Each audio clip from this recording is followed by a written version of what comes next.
The groan of the wheels had become a part of her, a dull ache that resonated in her bones, mimicking the one in her soul. For 3 weeks, Clara Hayes had lived with that sound, the constant, grinding protest of iron on rock and packed earth. It was the rhythm of her new life, a monotonous song of exile and desperate hope. The dust was the other constant. It was a fine, red powder that coated everything, the cracked leather of the stagecoach, the worn fabric of her black mourning dress, the lashes of her tired eyes.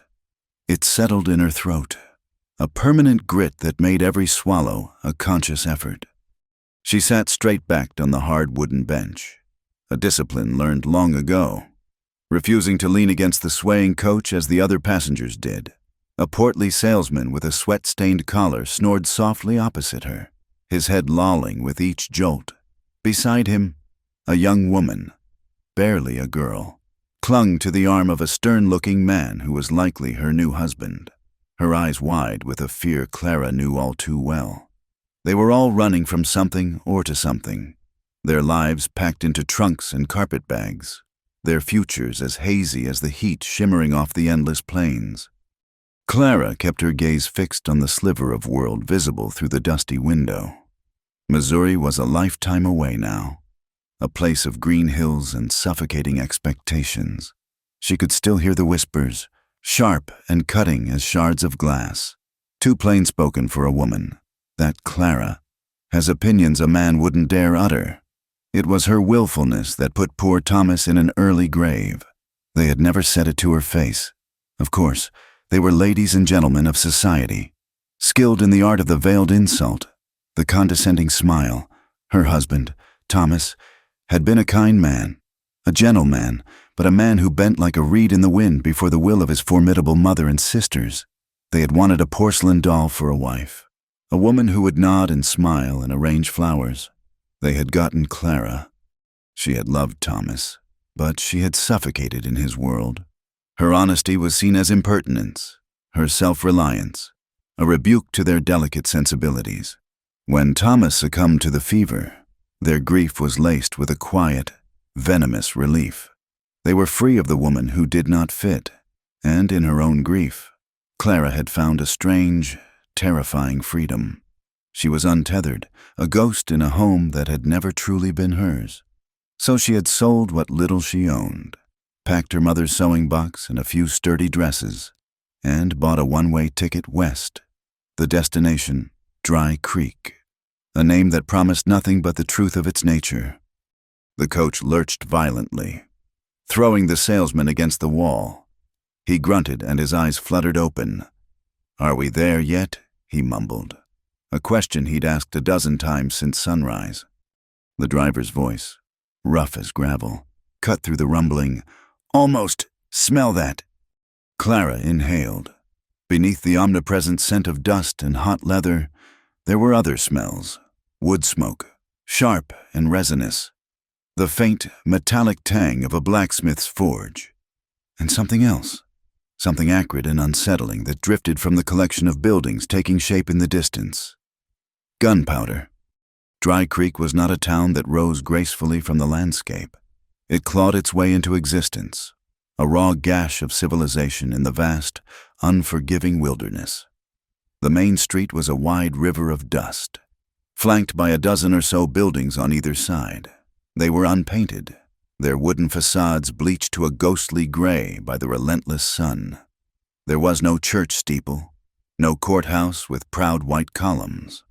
There was a saloon with swinging doors, a general store with a cluttered porch, a livery stable, and a blacksmith's shop from which the rhythmic clang of a hammer echoed like a stubborn heartbeat. It was a place built for purpose, not for beauty, a place for survival. As the stagecoach slowed, its groaning finally giving way to a series of squeals and creaks, faces began to appear. Men paused on the boardwalk, their hands hovering near the pistols holstered at their hips. Their eyes narrowed in suspicion. A woman's face, framed by a faded bonnet, peeked from behind the window of the general store before quickly disappearing. This was not a town that welcomed strangers. It was a town that assessed them, measured them for weakness, and waited. The driver brought the team to a halt in front of a building that declared itself the Dry Creek Hotel and Saloon. The name suggested an establishment of two minds, both of them likely disreputable. "End of the line," the driver called out, his voice flat with exhaustion. Clara waited for the others to disembark, gathering the worn handles of her heavy carpet bag. She took a steadying breath, the dusty air searing her lungs, and stepped down onto the hard-packed earth. The sun was a physical weight, pressing down on her head and shoulders. For a moment, the world seemed to tilt, a dizzying blur of harsh light and long shadows. She stood her ground, her boots sinking slightly into the thick dust, and let her eyes adjust. The town was even starker up close. The silence was unnerving, broken only by the jingle of the horses' harnesses, the distant clang of the blacksmith, and a low murmur of voices from within the saloon. The men who had been watching her arrival did not look away. Their gazes were blunt, appraising. They took in her widow's weeds, the straightness of her spine, the lack of fear, or perhaps the careful concealment of it in her eyes.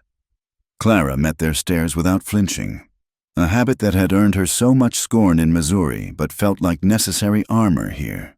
She would not be the first to look away. She would not be cowed. One of the men detached himself from a group leaning against a support post and sauntered toward her. He was tall and rangy, with a stained hat and a smirk that didn't reach his cold, pale eyes. "Well now," he drawled, his voice carrying easily in the still air. "Look what the stage blew in. A little black bird, far from her nest." His companions chuckled, a low, menacing sound. Clara's hand tightened on the handle of her bag. Her heart hammered against her ribs. A frantic bird trapped in a cage. She had prepared for hardship, for loneliness, for back-breaking work. She had not prepared for this. Not so soon. The familiar, sickening feeling of being judged, of being reduced to an object for a man's amusement, rose in her throat. She said nothing. She simply stood there, her chin held level, her expression unreadable. She had learned that words were often weapons turned against her. Silence was a shield. The man took another step closer, close enough for her to smell the whiskey on his breath. "Don't you have a tongue, little bird? Or did your husband cut it out before he left you all alone?" Before she could even process the insult, a muffled pop echoed from the saloon, followed by a roar of laughter. The sound was so casual, so much a part of the town's atmosphere, that it seemed to startle the man more than it did Clara. He glanced over his shoulder, his smirk faltering for a second. The interruption had broken his rhythm. Clara seized the moment. Without a word, she turned and walked away from him, her steps measured and deliberate, toward the entrance of the hotel. She could feel his eyes on her back, could feel the surprised and angry stares of his friends. Every instinct screamed at her to run, to flee, but she forced her legs to move at a steady, dignified pace. To run was to admit defeat. The hotel lobby was a small, dim room that smelled of stale beer, sawdust, and something vaguely sour. A balding man with a droopy mustache sat behind a scarred wooden counter, listlessly polishing a glass. He looked up as she entered, his eyes taking in her dusty appearance with a practiced indifference. "A room," Clara said, her voice sounding rougher than she intended. She placed her bag on the floor beside her. The man grunted. "For how long?"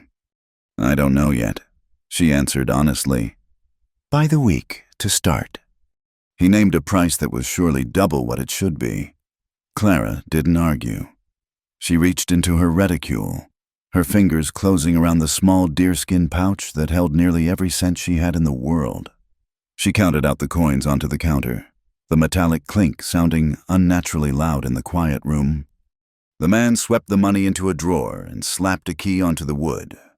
"Number 4, top of the stairs, to the right. No hot water till Saturday." "Thank you," she said, taking the key. Her room was small and stuffy, containing a narrow bed with a thin mattress, a rickety washstand with a chipped ceramic basin, and a single window that looked out over the main street. The air was thick with trapped heat, but it was hers. It was a space, however small, where she could close the door and be alone, where no one could look at her, judge her, or try to diminish her. She walked to the window and pushed it open. The wooden frame screeched in protest. A gust of hot, dusty air blew in, offering no relief. Below, the man who had accosted her was now leaning against the post again with his friends, laughing about something. He glanced up, and for a fleeting second, his eyes met hers. The smirk returned to his face. Clara didn't pull back. She stood at the window, a solitary figure in black, and looked down at the town that was to be her new home, Dry Creek. It was a hard place, a place of men with cold eyes and casual cruelty. It was a place where a woman alone was a curiosity, a target. And yet, as she stood there, a strange feeling settled over her. It was not hope, not yet. It was something more fundamental, more primal. It was resolve. In Missouri, she had been an oddity, a woman who didn't fit the mold. Here, there was no mold to fit. Everyone was an outcast of some sort, a refugee from a past they'd rather forget. Here, survival was the only currency that mattered. They could scorn her, they could mock her, but she had a skill. She could cook, she could clean, and she could sew a seam straighter than any woman in the 3 surrounding counties. She could work, and in a place like Dry Creek, work was a form of power. She had been a wife, she had been a daughter-in-law, she had been a disappointment. Now, she was just Clara Hayes, a widow from Missouri with a sewing box and a handful of coins. It wasn't much, but as she breathed in the dry, unforgiving air of the West, she knew it was a start. And for the first time in a very long time, it was entirely her own. The letter was tucked into the lining of her sewing box, a crisp, folded square of paper that felt both heavy as a stone and fragile as a moth's wing. It was the reason she had crossed 1,000 miles of unforgiving country. It was her map, her anchor, her promise of a safe harbor. She had read it so many times the creases were soft as cloth. The ink slightly faded where her fingers had traced the words. Your pragmatism and honest nature are a refreshing change from the simpering belles of the East. A woman of substance is what this country needs. Come to Dry Creek, and we shall build a life together. I will see you established. Your humble servant, Silas Croft. For days, she had clung to those words. A woman of substance in Missouri. They had called it willfulness, pragmatism, and honest nature. They had called it being plain-spoken and impertinent, Mr. Croft had seen in her the very qualities that others had scorned. He was a merchant she had known briefly through her late husband's business dealings, a man who had moved west 2 years prior. After Thomas's death, his letters had been a lifeline, a correspondence that had blossomed into this startling, life-altering proposal. Now, the time had come to present herself, to turn the written promise into a spoken one. She spent the morning making herself presentable. It was a small act of defiance against the grime and the weariness that had settled deep into her bones. She washed her face and hands in the cool, slightly murky water from the basin, scrubbing the red dust from beneath her fingernails. She brushed her dark hair until it shone, pinning it back in a severe but tidy bun at the nape of her neck. Her black dress was her only respectable garment, its fabric worn but clean. As she looked at her reflection in the small, warped mirror above the washstand, she saw a woman who looked tired and pale, her face thinner than she remembered, but her eyes were clear. That would have to be enough. Taking the letter, she placed it in her reticule and descended the creaking stairs. The saloon was already noisy, the smell of whiskey and unwashed bodies spilling out into the lobby. The hotel keeper didn't look up from his counter. Clara pushed open the door and stepped back into the glare of the morning sun. The town was awake now, a current of grim activity flowing along the dusty street. Cowboys on horseback trotted past, their faces leathered by the sun. A freight wagon was being unloaded in front of the general store, its driver shouting curses at his weary mules. Women in sunbonnets scurried from one building to another, their faces pinched with worry or exertion. No one smiled, no one loitered. Every movement had a purpose. Clara asked a passing man, a stooped prospector leading a pack mule, where she might find Mr. Silas Croft. The man spat a stream of tobacco juice into the dust before answering. Croft owns the Mercantile. Biggest building in this whole damn town. Can't miss it. He gestured with his thumb toward the far end of the street. The Mercantile was indeed the most impressive structure in Dry Creek. It was a long, two-story building with a wide boardwalk and large glass windows, a rare luxury that glinted in the sun. A sign painted in neat black letters read S. Croft, General Merchandise and Assay Office. This was the heart of the town, the center of its commerce. A wave of relief washed over Clara. Mr. Croft was a man of importance, of substance, a man who kept his word. She mounted the steps, her boots making a hollow sound on the wooden planks, and pushed the door open. A small bell chimed above her head. The interior was cool and dark after the brightness outside, and it smelled of everything at once: coffee beans and cured bacon, new leather and canvas, soap and steel and tobacco. Shelves stretched to the high ceiling, crammed with goods. Sacks of flour and sugar were stacked against one wall, barrels of pickles and crackers against another. Bolts of calico and gingham sat beside coils of rope and boxes of ammunition. It was a cathedral of survival, and at its altar, a man was counting a stack of coins. He was of medium height, with a burgeoning belly that strained the buttons of his waistcoat. His hair was thinning and slicked down with pomade, and his face was clean-shaven. A rarity in this town. He looked prosperous, solid, and utterly in control. He looked up as the bell chimed, his expression one of mild annoyance at the interruption. "Mr. Croft?" Clara asked, her voice steady. His eyes swept over her, taking in the black dress, the travel-worn appearance. A flicker of something recognition confusion crossed his face before it settled back into a mask of polite indifference. How may I help you, madam?" "I am Clara Hayes," she said, stepping forward. "From Missouri. We corresponded." The name hung in the air between them. For a moment, there was absolute silence, broken only by the buzzing of a fly near a barrel of molasses. Two other people were in the store, a woman with a tired face and a threadbare shawl examining a bolt of blue cloth, and a young farmer in dusty overalls waiting to have a sack of grain weighed. Both of them had frozen, their attention suddenly fixed on the scene at the counter. Mr. Croft's polished demeanor cracked. A flush crept up his neck, a dull, blotchy red. He cleared his throat and avoided her gaze, focusing instead on straightening the stack of coins that was already perfectly aligned. "Ah, yes, Mrs. Hayes, I was not expecting you so soon. The stagecoach arrived yesterday," Clara stated simply. She opened her reticule and took out the letter, holding it in her hand but not yet offering it to him, as if its presence alone was evidence enough. "Yes, of course," he stammered, finally looking at her. His eyes darted nervously toward the other customers. He lowered his voice. "Perhaps we could discuss this in my office. This is not a matter for—" He trailed off, gesturing vaguely at the public space. "I see no reason for privacy. Mr.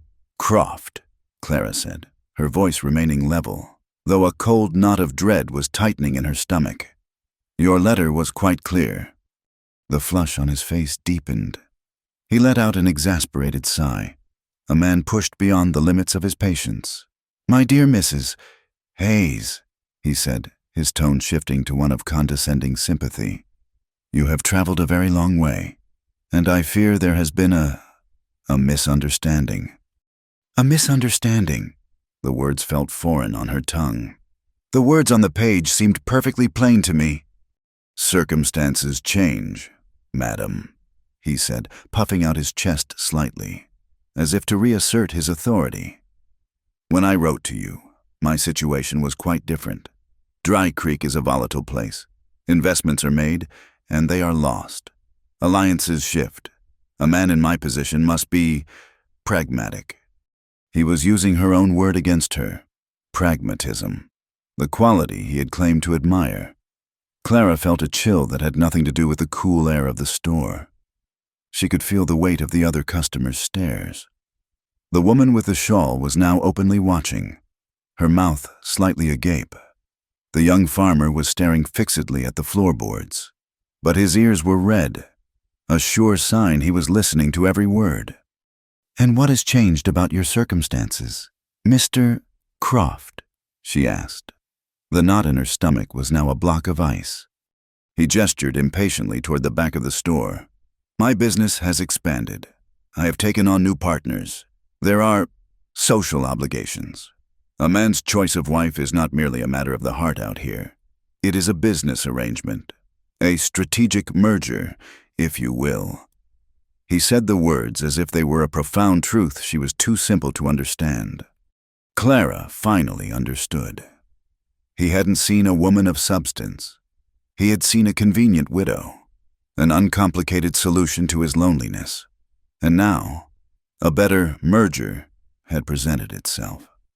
She was a poor investment he was choosing to cut loose. The humiliation was a physical sensation, a wave of heat that washed over her, making the skin on her neck and face burn. She did not cry. She would not give him, or this town, the satisfaction. She stood there, her back as straight as a steel rod, and looked him directly in the eye. "So, your promise," she said, her voice quiet but clear as a bell, "was also a circumstance subject to change." For the first time, he looked truly uncomfortable, his bluster failing him under her direct, unwavering gaze. "I regret any inconvenience this may have caused you," he said stiffly. "I am, of course, prepared to offer you compensation for your travel expenses." He reached for the stack of coins on the counter. It was the final insult. He was trying to buy her silence, to settle the account of her broken heart and shattered future as if she were a delivery of goods that had been damaged in transit. From the corner of the store, a sound broke the tension. It was a small sound, quickly stifled, but unmistakable. A snicker. The young farmer had clapped a hand over his mouth, but his shoulders were shaking with suppressed laughter. The woman with the shawl simply turned away, a look of pity mixed with contempt on her face. That was it, the moment she would remember. Not Croft's weak excuses, but the derision of strangers, the silent verdict of the town. She was a fool, a jilted woman who had crossed the country chasing a lie. Clara slowly lowered the hand that held the letter. She looked at the folded paper, at the elegant script that had promised her a new life. It was just paper. The words were just ink. They had no power but the power she had given them. "Keep your money, Mr. Croft," she said, her voice devoid of all emotion. "I would not want to be a drain on your new merger." Without another look at him, she turned. She did not hurry. She walked with a measured, deliberate grace toward the door, her head held high. She could feel every eye in the room on her back. The bell chimed again as she stepped out onto the boardwalk, back into the harsh, indifferent sunlight. The walk back to the hotel was the longest of her life. The world seemed both muted and painfully sharp. The clang of the blacksmith's hammer sounded like laughter. The dust rising from the street seemed to be trying to choke her. She saw the faces of people she passed, and in every glance, she imagined she saw knowledge of her shame. They knew. In a town this small, news traveled faster than a prairie fire. By nightfall, everyone would know the story of the foolish widow from Missouri. She reached her room and closed the door behind her, the sound of the lock clicking into place, a final, definitive seal on her humiliation. She leaned against the wood, her eyes closed, her body trembling with the effort of holding herself together. But the tears would not come. The pain was too deep, too cold for tears. It was a hollow ache in the center of her chest.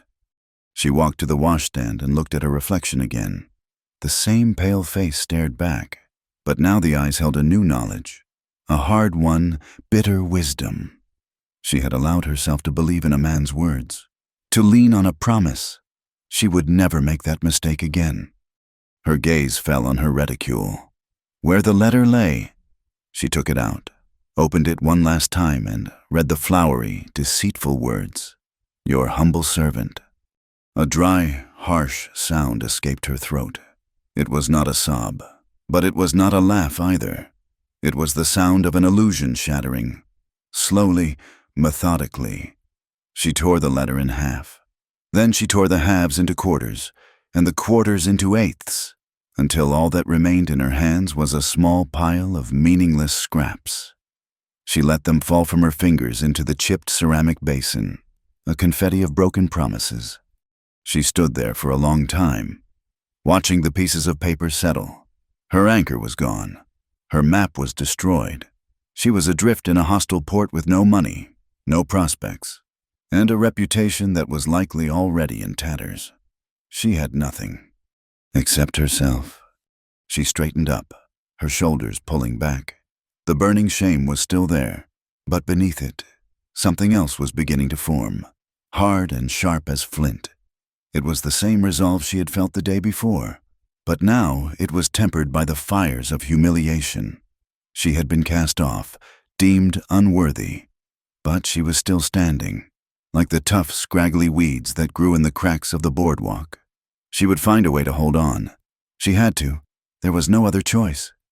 For 2 days, Clara remained in her room, a prisoner of her own humiliation. The walls felt as if they were closing in. The single window, a constant reminder of the hostile world just beyond the glass. She rationed the last of the biscuits she had carried from the east, sipping lukewarm water from the pitcher on her washstand. But hunger, a raw and insistent force, eventually gnawed through the walls of her shame. Pride could not fill a stomach. If she was to survive, she had to go out and face the town that had already judged and condemned her. The only place to get a hot meal was in the dining hall attached to the saloon. The thought of entering that space, of feeling those eyes upon her again, was a torment, but the alternative was to starve. Late in the afternoon, when the sun was beginning its slow descent and casting long, skeletal shadows across the street, she finally forced herself down the stairs and into the lion's den. The saloon was a haze of smoke and noise. The air was thick with the smell of sweat, cheap whiskey, and frying meat. A tinny piano was being played badly in a corner, the cheerful notes a jarring contrast to the grim-faced men lining the bar. Clara kept her eyes fixed on the floorboards, navigating a path through the tables toward the archway that led to the small dining area. She was acutely aware of the conversations that faltered as she passed, the sudden silences, the scrape of a chair as someone turned to get a better look. Her skin prickled, and the back of her neck burned as if a brand were being pressed against it. She took a small table in the far corner, the one most shrouded in shadow, and sat with her back to the wall.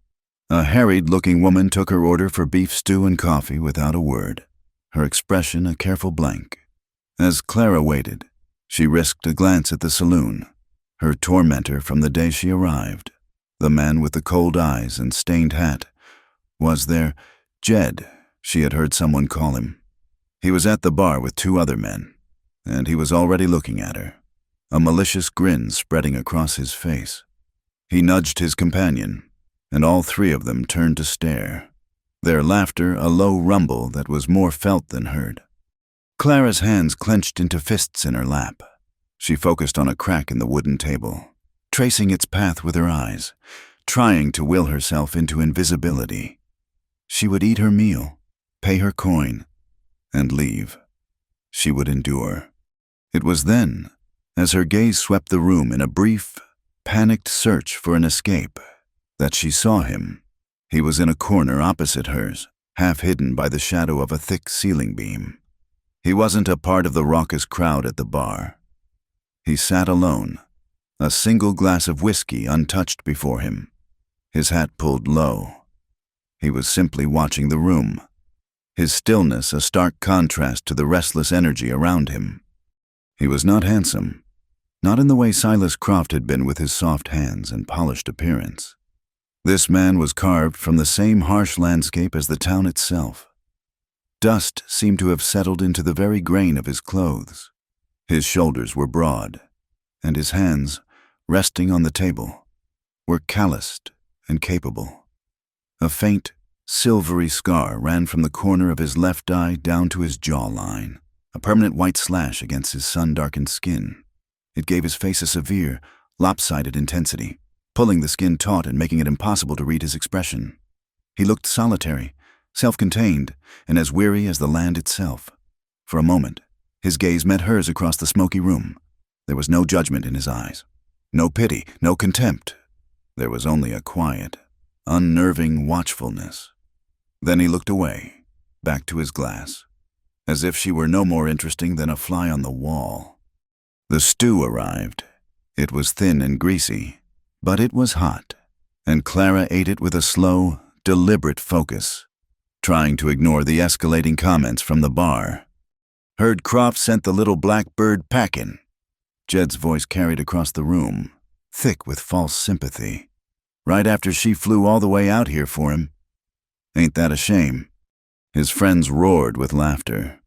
Clara kept eating, the spoon shaking slightly in her hand. The food tasted like ash in her mouth. "Maybe she's looking for a new roost." Another voice chimed in. "Town's full of lonely men, ma'am, though most of us prefer our hens a little less plain." More laughter. Hot tears pricked the backs of Clara's eyes, but she refused to let them fall. She would not give them the satisfaction. She pushed her bowl away, the food unfinished, and reached for her reticule to pay. It was a mistake. The movement signaled she was finished, that their words had found their mark. Jed pushed himself off the bar and began to walk toward her table, his boots heavy on the wooden floor. The saloon grew quieter, the patrons turning to watch the unfolding drama. This was entertainment. "Leaving so soon?" Jed drawled, stopping beside her table. He loomed over her, blocking out the light. "Why, you've barely touched your supper. Don't you like the hospitality here in Dry Creek?" Clara didn't answer. She fumbled for a coin, her fingers suddenly clumsy. "A woman shouldn't be so quiet," Jed sneered, leaning down, his whiskey-sour breath washing over her. "Makes a man wonder what she's thinking, or if she's thinking at all." He reached out, his hand moving as if to touch her shoulder. It was a slow, deliberate gesture, an act of ownership and intimidation. Clara flinched, pulling back in her chair, her heart seizing with a mixture of fear and fury. "That's enough." The voice was not loud, but it cut through the room like a cold knife. It was low and flat, with a rough, gravelly edge. Jed froze, his hand hovering in midair. He straightened up and turned slowly. The man from the corner was on his feet. He hadn't moved quickly, but he was there, standing a few feet away, his presence suddenly filling the space. He wasn't as tall as Jed, but he was broader, more solid. He stood with his weight balanced easily, his hands loose at his sides. The scar on his face seemed to catch the lamplight, making his expression unreadable and dangerous. Jed's bravado wavered. "This ain't your concern. Cole." So his name was Cole. The man, Jackson Cole, didn't seem to hear him. His gaze was fixed on Jed, and his eyes, in the dim light, were the color of faded slate. "I said," he repeated, his voice even lower this time. "That's enough. Leave her be." "She ain't nothing but a—" Jed started, his anger overriding his caution. Cole took one step forward. It was not a large movement, but it was freighted with intent. He didn't raise his fists. He didn't reach for the pistol at his hip. He just moved, closing the distance, and the entire atmosphere in the room shifted. The air grew thick and heavy with unspoken violence. Jed's words died in his throat. He was a bully, accustomed to preying on the weak. He was not prepared for this quiet, absolute certainty. He looked from Cole's impassive face to his friends at the bar, who offered no support, their own amusement having evaporated in the face of a real confrontation. For a long, tense moment, the two men stood locked in a silent battle of wills. The only sounds were the nervous cough of a man at a nearby table and the frantic, off-key plinking of the untended piano. Finally, Jed broke. He let out a short, ugly laugh that held no humor. "No skin off my nose," he muttered, taking a step back. "Plenty of other fun to be had in this town." He shot Clara a look of pure venom before turning and stalking back to the bar, his friends making way for him with averted eyes. The tension in the room broke. Conversations resumed, a little too loudly. Men turned back to their drinks. The show was over. Jackson Cole gave Clara a brief, almost imperceptible nod. Then, without another word, he turned, walked back to his table in the corner, picked up his untouched glass of whiskey, and downed it in one smooth motion. He placed the empty glass on the table, put a coin down beside it, and walked out of the saloon, disappearing into the twilight as silently as he had appeared. Clara sat trembling, her heart still racing. She paid for her meal and quickly left, her eyes on the floor, not wanting to meet anyone's gaze. She half expected Jed or his friends to follow her, but they didn't. The cowboy's intervention, as quiet as it was, had been decisive. She spotted him as she exited the hotel. He was leaning against the wall of the livery stable across the street, rolling a cigarette with practiced, deliberate movements. The last rays of the setting sun painted the sky in shades of orange and bruised purple behind him, silhouetting his solitary figure. He seemed to be a man who was most comfortable in the shadows, on the edges of things. Clara hesitated. Her instinct was to hurry back to the safety of her room, but that wasn't right. An act of decency in this town was a rare thing, something that deserved acknowledgement. She took a deep breath and crossed the dusty street. He heard her approach and looked up, his expression guarded. He struck a match on the heel of his boot and lit the cigarette, the small flame briefly illuminating the sharp planes of his face and the stark white of the scar. "I wanted to thank you," Clara said, stopping a respectful distance away. Her voice was barely a whisper. He took a slow drag from the cigarette, the tip glowing red in the gathering dark. He blew the smoke out in a long, thin stream. "Ma'am," he said, the single word a neutral acknowledgement. It was not a welcome, but it was not a dismissal either. "You didn't have to do that," she continued, feeling an awkward need to fill the silence. "But I'm grateful you did." He was quiet for a moment, his slate-colored eyes looking not at her, but out at the darkening street, at the unforgiving landscape that stretched into the horizon. He seemed to be weighing his words, or perhaps deciding if any were necessary at all. "Why did you?" she finally asked. The question that had been circling in her mind, in her experience, men's actions were never simple. They were driven by desire, or ambition, or the need to display their own power. His intervention had felt different.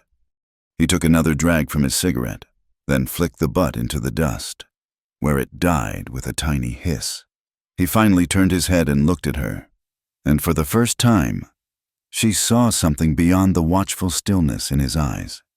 It was a deep, settled weariness, the look of a man who had seen too much of the world's ugliness. "Nobody," he said, his voice a low rasp, "deserves to be made to feel small like that." He held her gaze for a second longer, then gave another slight, final nod, turned, and disappeared into the deep shadows of the stable. Clara stood alone in the street as true night fell over Dry Creek. His words echoed in her mind. Nobody deserves to be made to feel small. He hadn't called her a lady. He hadn't tried to play the hero. He had offered no flattery, no false comfort. He had simply stated a principle, as plain and solid as a block of granite, in that simple, unadorned sentence. A stranger named Jackson Cole had offered her more genuine respect than she had ever known. And in the vast, crushing loneliness of Dry Creek, It felt like the first steadying hand to rest upon her shoulder. The money from the hotel keeper's drawer was a lifeline. Clara left a single coin on the counter for the room and walked out into the dusty street with her meager savings clutched in her hand. Jackson Cole's intervention had bought her a reprieve, but it had not bought her a future. That she would have to build herself, with her own two hands. Her first priority was shelter. The hotel was a public stage for her humiliation and a drain on her dwindling funds. She needed a place of her own, a space where she could work and live without feeling the constant weight of prying eyes. She spent the morning walking the periphery of the town, away from the main street's harsh glare. Behind the row of false-fronted buildings, there was a tangled world of alleyways, sheds, and neglected lean-tos. It was here, attached to the back of the blacksmith shop, that she found it. It was little more than a shed, a single room that had likely been used for storage. The wood was weathered and gray. The roof sagged in the middle, and a single grimy window looked out onto an alley strewn with discarded horseshoes and broken barrels. But it had a door that locked and a roof that, for the most part, looked solid. The blacksmith was a mountain of a man named Jebediah, with a beard singed at the edges and arms roped with muscle. He looked at her with open suspicion when she inquired about the room. "Ain't fit for livin'," he grunted, wiping sweat from his brow with the back of a sooty hand. "Full of junk. Roof leaks when the rains come." "I can clean it," Clara said, her voice even. "And I can patch a roof. I need a place to work. I'm a seamstress." Jebediah squinted at her, his gaze traveling from her determined face to her small, clean hands. He had seen her arrival. He had heard the gossip. Everyone in Dry Creek had. He saw a woman who had been made a fool of, a piece of delicate Eastern baggage that had been dropped in the dirt. He expected tears, pleas. He did not expect this quiet, practical demand. "It'll cost you," he said, testing her.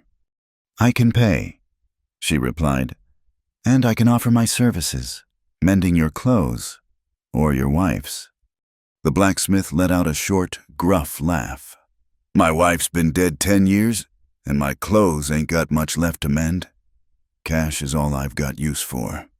They settled on a price, a pittance that was still a significant portion of Clara's remaining funds. But as she handed him the coins, she felt a sense of ownership, of taking the first step on solid ground, however shaky. The rest of the day was a battle against dirt and neglect. She hauled out splintered crates, rusted tools, and thick blankets of cobwebs. She swept years of accumulated dust and grime from the floorboards, her arms aching with the effort. She scrubbed the single window with a scrap of cloth and a bit of precious water until a rectangle of pale, watery light fell across the floor. By nightfall, the room was empty and clean, smelling of damp earth and soap. It was a shell, but it was her shell. She slept on the floor, wrapped in her shawl, more soundly than she had in the lumpy hotel bed.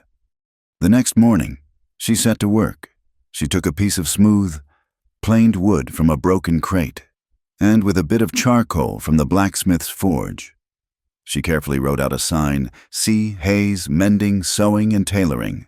Fine work guaranteed." She nailed it to the alley-facing wall beside her door. It was a small, defiant flag planted in the heart of a hostile country. For 3 days, no one came. People walked past the alley, their curiosity piqued by the sign, but no one ventured down it. She saw them glance at her door, saw the whispers exchanged. They were waiting to see if she would fail, if she would pack her bags and take the next stagecoach back east in defeat. Clara ignored them. She spent the time organizing her small space, arranging her needles, threads, and scissors in her mother's sewing box. She mended her own dress, reinforcing the seams, patching a small tear in the sleeve with stitches so tiny they were nearly invisible. She prepared herself.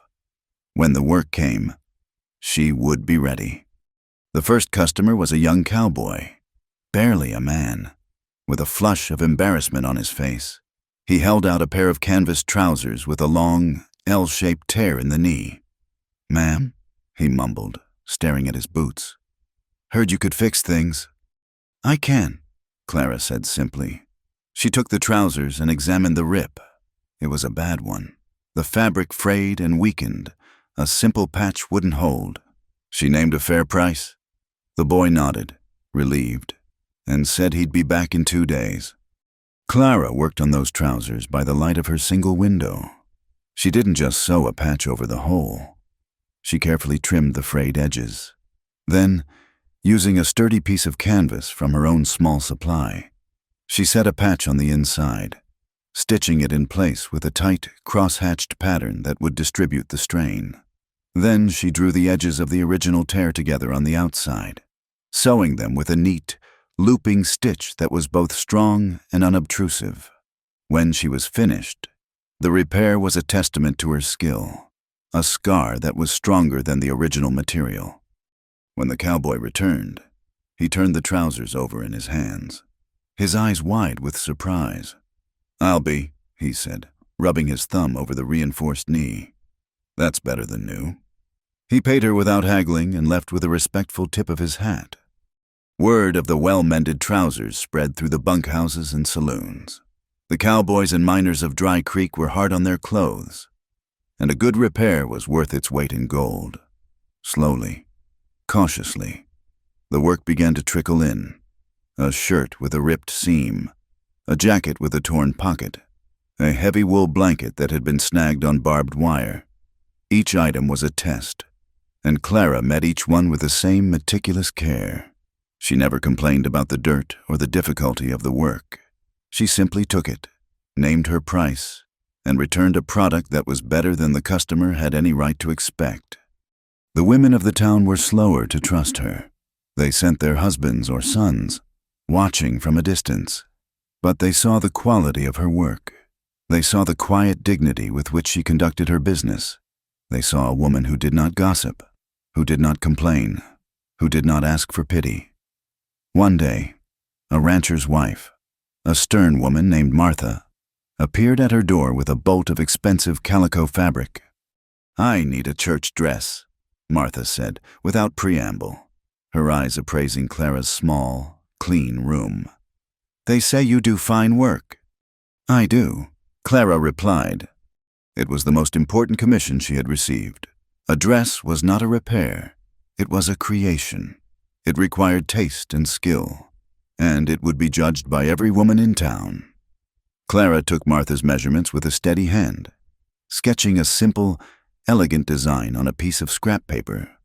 For a week, her small room was filled with the sound of snipping scissors and the quiet rhythm of her needle passing through the new cloth.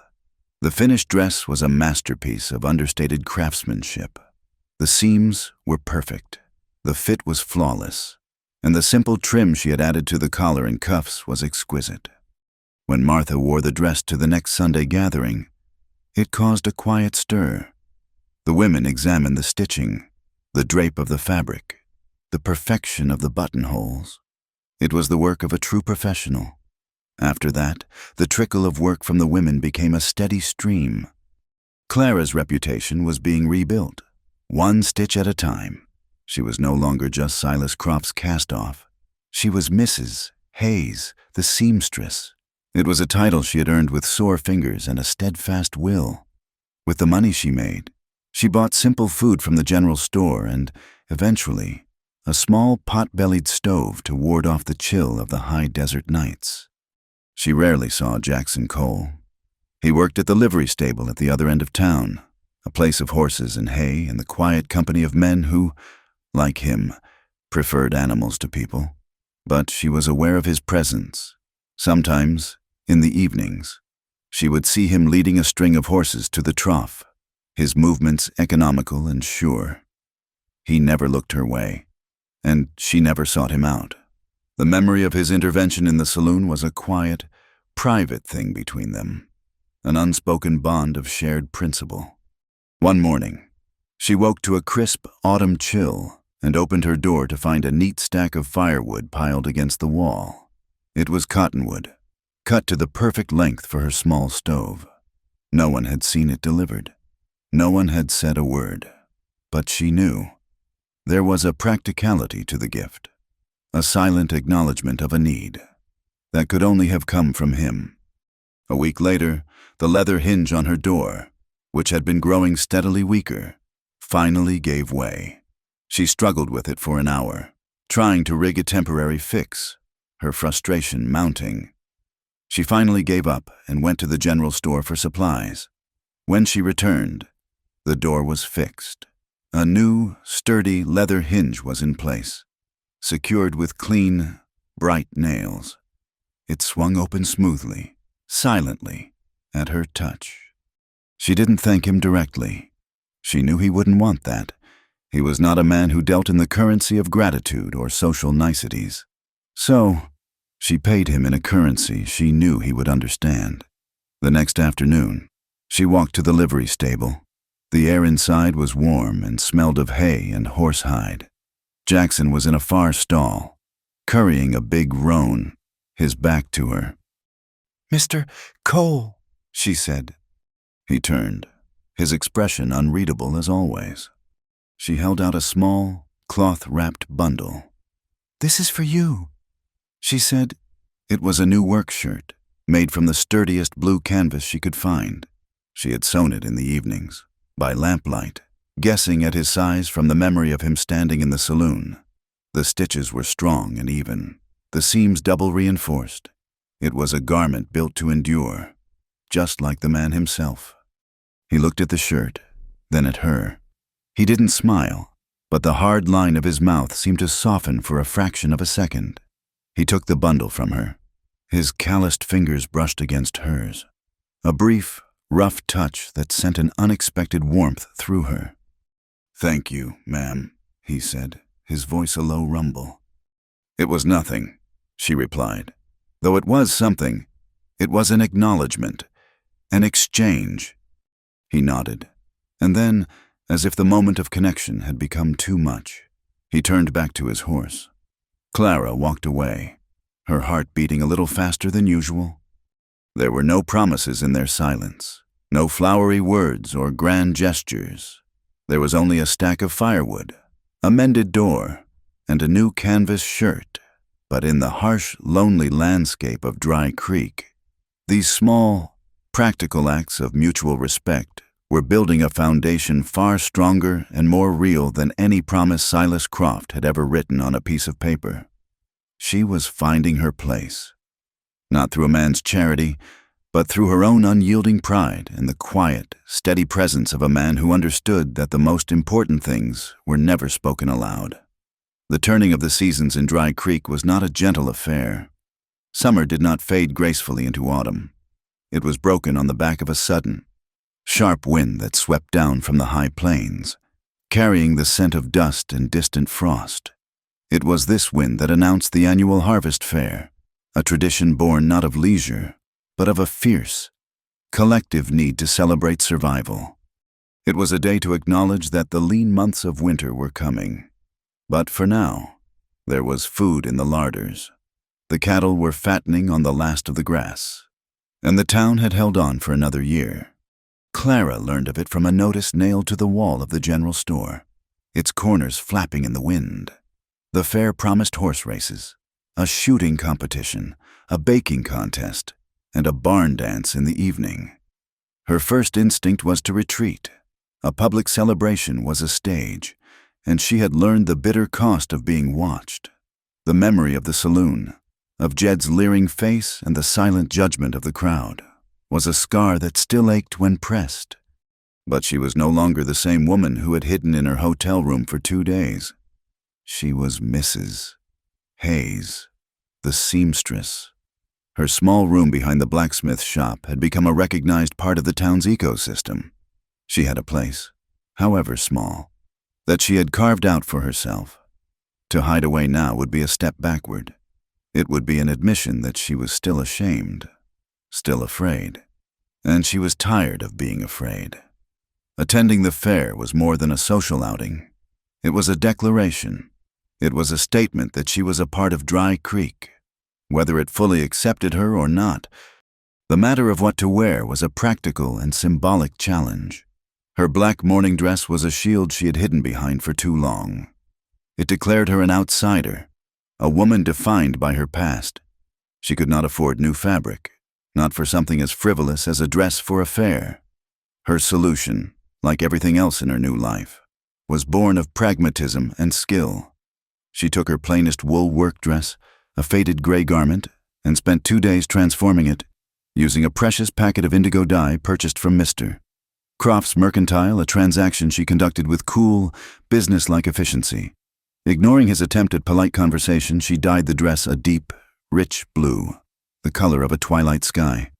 She recut the collar to be softer, less severe, and added a simple line of white embroidery along the cuffs, a small, personal touch of elegance. When she was finished, it was no longer a work dress. It was her dress, a garment that spoke not of grief or hardship, but of quiet resilience. On the day of the fair, a nervous energy buzzed through the town. The main street was cleared for the horse races, and temporary stalls were set up, selling everything from potent cider to hand-carved trinkets.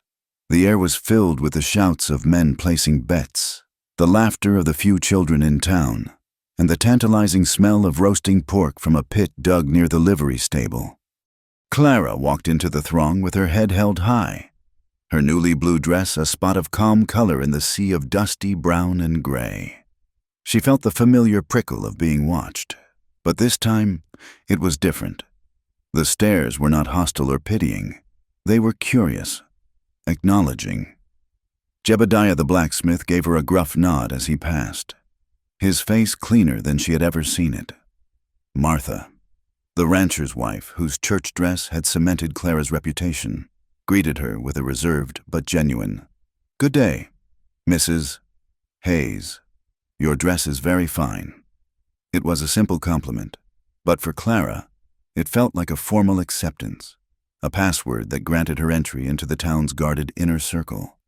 She saw Silas Croft, standing with a group of prosperous-looking men, his waistcoat straining at the buttons. He saw her, and for a moment, an awkward, guilty look crossed his face before he turned away, engrossed in a feigned conversation. Clara felt a flicker of satisfaction.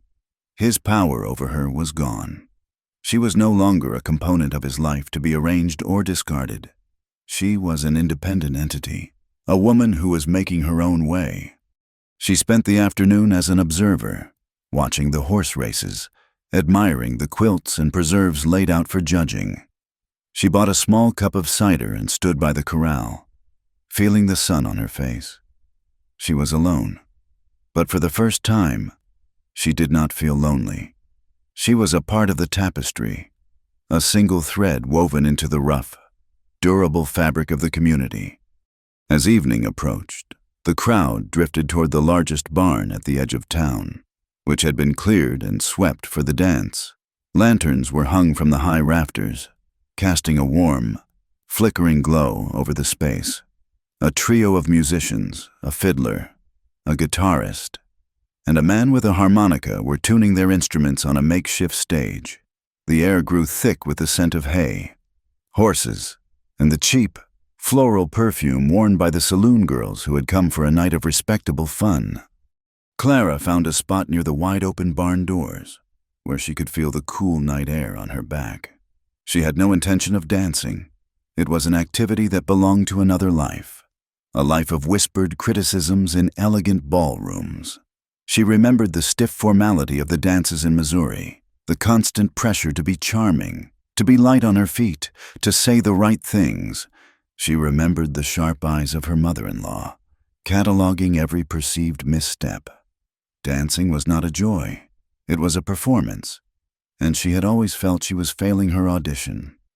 The music started, a lively, foot-stomping reel.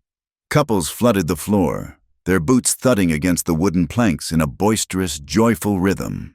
Cowboys in their Sunday best swung ranchers' daughters in circles, their laughter echoing up to the rafters. It was nothing like the dances she had known. It was raw, energetic, and utterly without pretense. She was so absorbed in watching, in feeling the vibrant energy of the room, that she didn't notice him approach. One moment she was alone, And the next, Jackson Cole was standing before her. He had cleaned up. He wore the blue canvas shirt she had made him, the fabric still stiff with newness. His hair was damp and combed back from his face, and he was clean-shaven, which made the scar on his cheek stand out in even starker relief. He looked different, younger, but his eyes were the same steady, quiet, and unreadable. He did not smile. He simply stood there for a moment, a solid, silent presence in the swirling chaos of the dance. "Ma'am," he said, his voice a low rumble that was almost lost beneath the fiddle music. He held out his hand. "Would you care to dance?" Clara's heart gave a sudden, painful lurch. Every instinct screamed at her to say no, to retreat to the safety of the shadows. The thought of stepping into that circle of light, of putting herself on display with all eyes on them, was terrifying.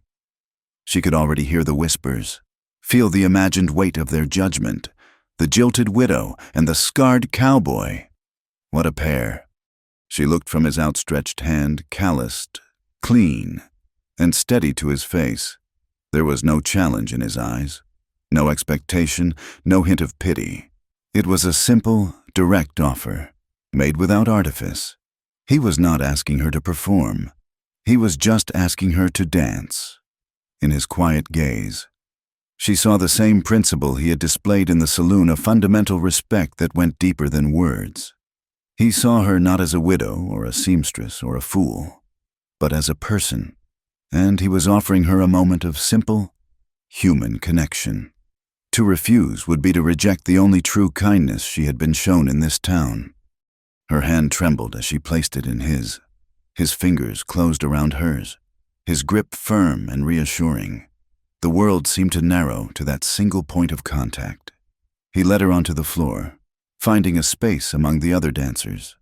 The musicians transitioned into a slower tune, a waltz that was more a gentle sway than a formal dance. He placed his other hand on the small of her back, his touch respectful but sure. Clara held her breath, her body stiff with anxiety. She waited for the familiar feeling of clumsiness, of being out of step, of disappointing her partner, but it didn't come. Jackson was not a graceful dancer. He did not glide across the floor with polished ease. His movements were simple, basic, and utterly certain. He led with a quiet confidence that left no room for doubt. He wasn't trying to impress her or the crowd. He was simply moving to the music, and he was taking her with him. Hesitantly, she took a step, then another. She watched their feet for a moment, then forced herself to look up at him. The lantern light caught the silver of his scar. His gaze was fixed on her, his expression serious, concentrated. They didn't speak. There was no need for the meaningless chatter that had filled the silences in Missouri ballrooms, the creak of the floorboards, the sweet, sad melody of the fiddle, and the soft scuff of their boots were the only conversation they needed. Slowly, the tension in Clara's shoulders began to ease. She stopped thinking about the people watching them. She stopped thinking about whether she was doing it right. She simply allowed herself to be led, to feel the rhythm of the music and the steady, guiding pressure of his hand. Their steps began to match, to find a shared, unspoken cadence. For the first time in her life, she was not performing. She was dancing. The space between them was filled with a quiet intensity. It was more than just a dance. It was an acknowledgement of everything that had passed between them without words. The firewood, the mended door, the canvas shirt. It was an affirmation of their silent alliance, a pact between two solitary people who had found a measure of understanding in a harsh and unforgiving world. When the music finally faded, they stood still for a moment, the sounds of the barn rushing back in. The other couples were laughing and applauding, but Clara heard none of it. She was aware only of the warmth of his hand still holding hers, and the steady, quiet rhythm of her own breathing. "Thank you, ma'am," he said, his voice the same low rumble as before. "Thank you, Mr. Cole," she replied, her voice soft. He led her back to the edge of the floor, to the spot by the open doors. He gave her that same, slight, almost imperceptible nod he had given her in the saloon, a gesture of completion, and then he released her hand and melted back into the shadows at the edge of the barn, leaving her alone with the cool night air and the lingering warmth of his touch.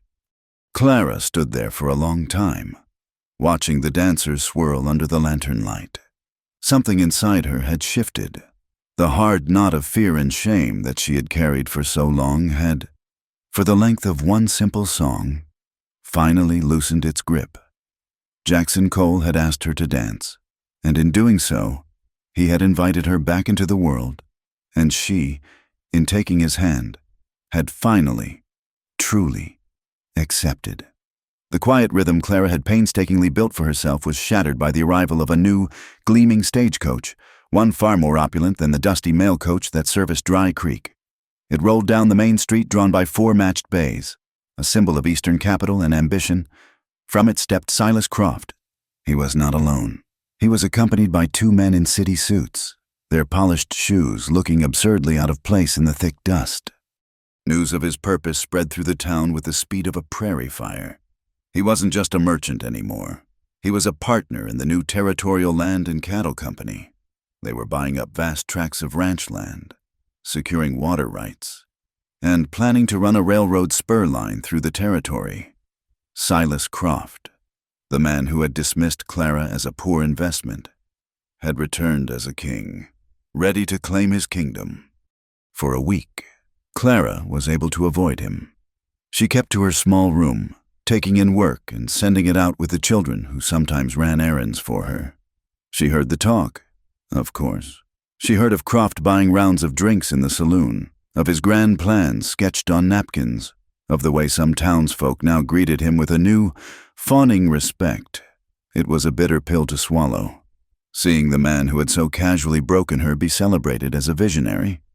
She knew a confrontation was inevitable. She simply didn't know when or where it would come. It came on a Tuesday morning. In the one place she felt the most vulnerable, his mercantile. Her supply of fine white thread, the kind she needed for the wedding dress of a rancher's daughter, had run out. It was a specialty item, one only Croft's well-stocked store was likely to have. Taking a deep breath, she walked down the main street, her steps firm, her chin level. She would conduct her business and leave. She would be an anonymous customer, nothing more. The store was crowded. Several ranchers were gathered around a map spread on the counter, listening intently as Croft and his partners pointed out parcels of land. Jackson Cole was also there, standing near the back by the barrels of nails and coils of rope. He was purchasing a new leather strap for a bridle, his movements slow and deliberate as he tested its strength. He saw her enter, and his eyes met hers for a fleeting second. It was a look of simple acknowledgement, nothing more. But his presence was a small, solid anchor in the room.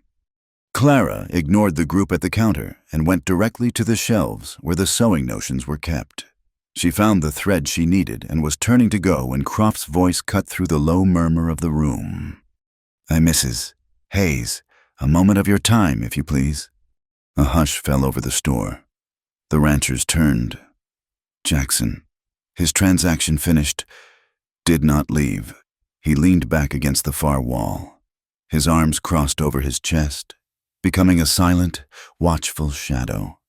Clara turned slowly to face Croft. "I am just a customer, Mr. Croft," she said, her voice cool and even. "I've found what I need." He smiled, a magnanimous, patronizing expression she remembered all too well. "Nonsense. I've been meaning to seek you out. We have matters to discuss." He gestured toward his office. "In private." "I have no private business with you," Clara said, standing her ground. She was keenly aware of the audience, of the same sets of eyes that had watched her humiliation in this very room months ago. This time, she would not be led into the shadows. Croft's smile tightened at the edges. He was a man accustomed to getting his way. "My dear Clara," he said, his voice taking on a tone of feigned intimacy that made her skin crawl. "There's no need for bitterness. I am a man of business. The decisions I made then were unfortunate, but necessary for my survival. Now, circumstances have changed once again. They have changed very much in my favor." He gestured around his store, at the men hanging on his every word, "and, I must say, they seem to have changed in yours as well." His gaze swept over her, taking in her simple but well-kept dress, the confidence in her posture. "You've made something of yourself here, a respectable little enterprise. You've shown a tenacity I always admired. You've proven your substance." "My substance is not on the market, Mr. Croft," she said, placing the spool of thread and a coin on the counter. He chuckled, a condescending sound. "Don't be foolish. Everything is on the market. You've had a hard time of it, I'm sure, a woman alone, scrabbling for pennies. It's admirable, but it must be exhausting. I am prepared to make you a new offer, a far better one." He took a step closer, lowering his voice into a conspiratorial whisper, though it was loud enough for everyone to hear. "I need a wife, a hostess, a woman to manage the grand home I intend to build on the hill overlooking this town. A woman of substance and pragmatism. Just as I wrote, your position is secured. You will have comfort, respect, the finest dresses from St. Louis. Everything you came here for in the first place." He spoke as if he were offering a deed to a prize property. It was a transaction, a merger. He had calculated her value, factored in her newfound reputation, and was making a bid. The original offer had been withdrawn due to market volatility. Now, with his own stock soaring, he was ready to acquire her. Clara looked at him, at his soft, self-satisfied face, and felt a profound, clarifying calm. The last remnants of her old shame withered and died in the face of this new, more insidious insult. "You seem to be under the impression," she said, her voice ringing with a clarity that silenced the room, "that your offer is something I ever desired for its own sake. You believe I came here for comfort and fine dresses." "Of course," he said with a dismissive wave of his hand. "What else would a woman in your position want?" "I came here for the promise of a life," she said, her gaze unwavering. "A life with a man I believe to be honorable, a man who respected my honest nature, not one who saw it as a commodity to be acquired when the price was right. You, sir, are not that man." A collective intake of breath seemed to pass through the assembled men.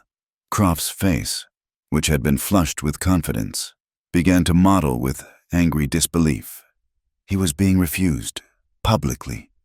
"You would throw this away out of spite," he hissed, his voice losing its polished edge. "You would choose this hovel behind the blacksmith shop, stitching other people's rags.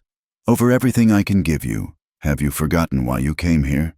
A penniless widow, traveling 1,000 miles on the basis of a single letter from a man you barely knew. Doesn't that sound just a little desperate to you, a little foolish? Foolish." He was trying to tear her down, to strip away the dignity she had so painstakingly built and reveal the shamed, jilted woman beneath. He wanted the town to see her as he saw her, a fool who was now compounding her error out of stubborn pride. Clara did not flinch. She let his words hang in the air, let their venom dissipate. She glanced, for just a second, toward the back of the store. Jackson Cole had not moved. He was a statue carved from shadow and silence, his face impassive, but his eyes were on her, and in their depths, she saw not pity, but a quiet, unwavering trust. He was not there to rescue her. He was there to witness her rescuing herself. That silent vote of confidence was all she needed. She turned her full attention back to Croft. "You are right about one thing, Mr. Croft," she said, her voice steady and strong. "I was a fool. I was a fool to believe that a man's honor could be found in his words, rather than in his actions. I was a fool to believe that your respect was freely given, when it is so clearly something you buy and sell as it suits you. But I am not a fool any longer. This life," she made a small gesture that encompassed her simple dress, her work-worn hands. This life of stitching rags in my hovel is a life I have built with my own labor. I have earned the respect of this town not by being someone's wife, but by being myself. Every coin I make is my own. Every meal I eat is one I have provided. Every breath I take is one of freedom. She took a step closer to him, her eyes locking onto his. You offer me a gilded cage. Mr. Croft, you offer me wealth in exchange for my independence. You offer me your name in exchange for my soul. And my answer is no. She paused, letting the words settle, letting the entire town bear witness to her declaration. I would rather be poor in my freedom than rich in your contempt. The silence in the store was absolute. It was so profound you could hear the buzz of a fly near the cracker barrel.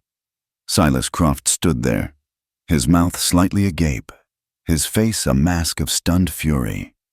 He had been so certain of his power, of the irresistible allure of his wealth. He had no response. He had been beaten, not with anger or hysterics, but with the simple, unassailable truth of her own self-worth. Without another word, Clara turned her back on him. She walked toward the door, her posture erect, her head held high. As she passed the ranchers, they parted respectfully to let her through, their faces a mixture of awe and admiration. She did not look at Jackson, but she felt his gaze on her as she left. She stepped out onto the boardwalk, into the clean, bright sunlight. The bell on the mercantile door chimed softly behind her, a sound that was no longer a signal of her humiliation, but a note of her triumph.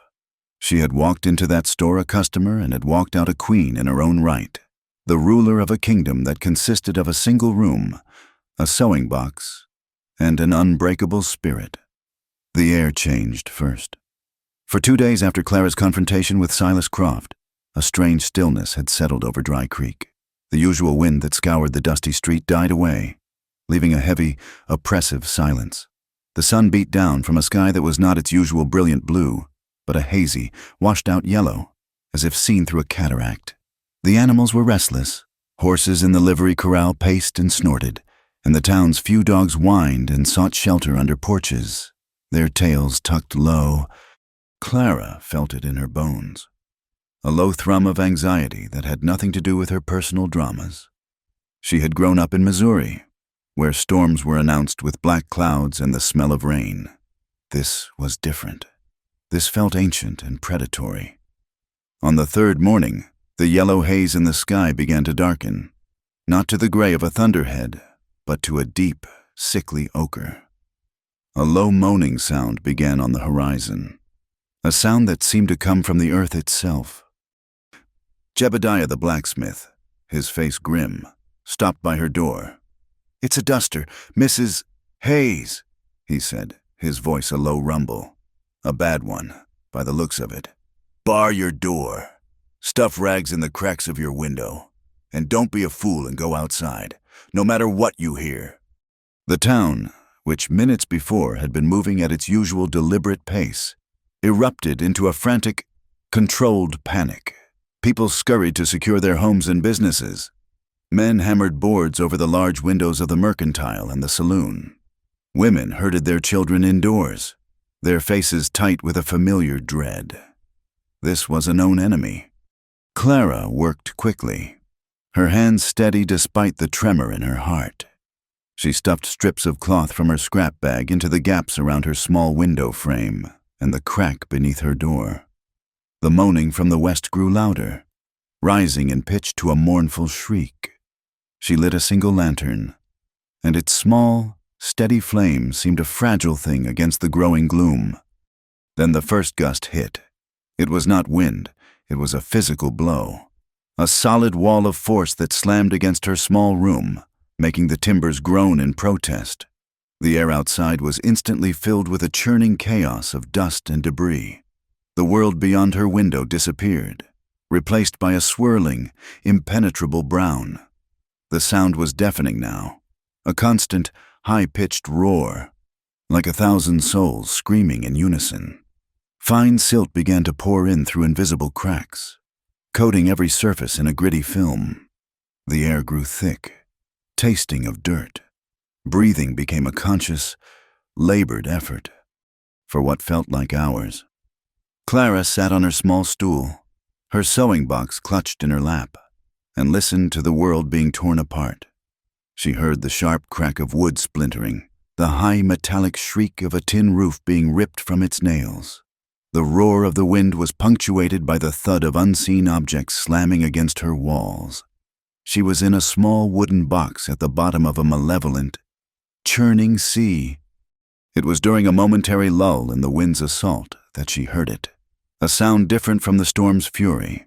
It was a deep, catastrophic crack, followed by a prolonged, groaning crash that seemed to shake the very ground beneath her. It came from the direction of the livery stable. An image flashed in her mind, Hakon, his face serious in the lantern light of the barn dance, his hands gentle as he led a horse to the trough. The stable was his domain. He would be there, trying to calm the terrified animals. The thought was a spike of pure ice in her gut. She fought against the instinct to run to the door. Jebediah's warning echoed in her ears. "Don't be a fool and go outside." But the silence that followed the crash was more terrifying than the roar of the wind. She waited, her ears straining, praying. The storm returned with renewed, vengeful fury, and any chance of hearing a human voice was lost. Time ceased to have meaning. There was only the roar, the darkness, and the suffocating dust. Then, as suddenly as it had begun, the roaring began to subside. The wind did not die, but its demonic shriek lessened to a low, guttural moan. A strange, eerie twilight filtered through her grimy window. It was the eye of the storm, a temporary, treacherous peace. Clara did not hesitate. She unwedged her door and pushed it open against a drift of sand that had piled up against it. The scene outside was apocalyptic. The air was still thick with dust, visibility limited to a few yards. The main street was buried, the familiar shapes of buildings rendered strange and monstrous by the drifts of red sand. Broken barrels, splintered planks, and unidentifiable debris littered the landscape. Doors began to open. Ghostly figures emerged from the gloom, their faces covered with kerchiefs. Jebediah was already out, a heavy axe in his hand. Martha, the rancher's wife, was checking on her neighbors. The people of Dry Creek were not victims. They were survivors. They assessed the damage, and they went to work. "The livery!" a man shouted, his voice hoarse. "The back wall's gone down!"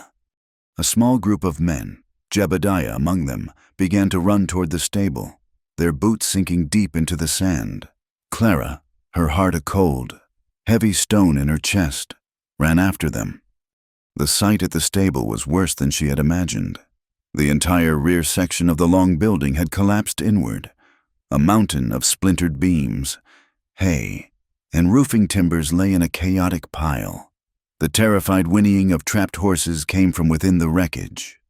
"Cole was in there," the young cowboy whose trousers Clara had mended shouted, his face pale with terror.